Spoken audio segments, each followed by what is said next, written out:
Wash ulundh and rice, soak it in water for minimum 4 hours. Use this soaked water to grind. See, this is soaked for 4 hours. So now let us grind ulundh first. Remove the excess water in one vessel.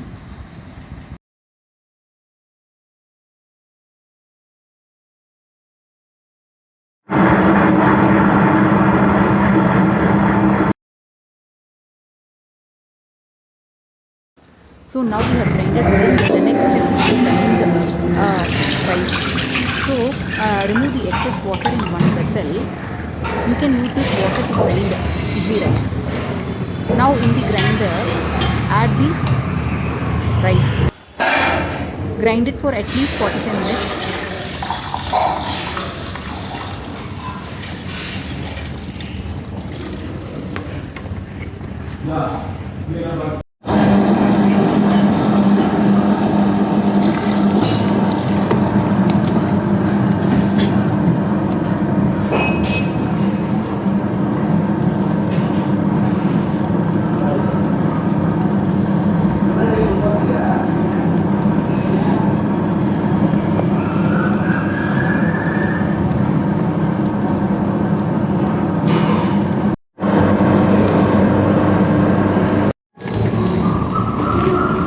So now after grinding idli rice, pour the idli batter into ulundh batter, mix it well, then pour the idli batter in the vessel.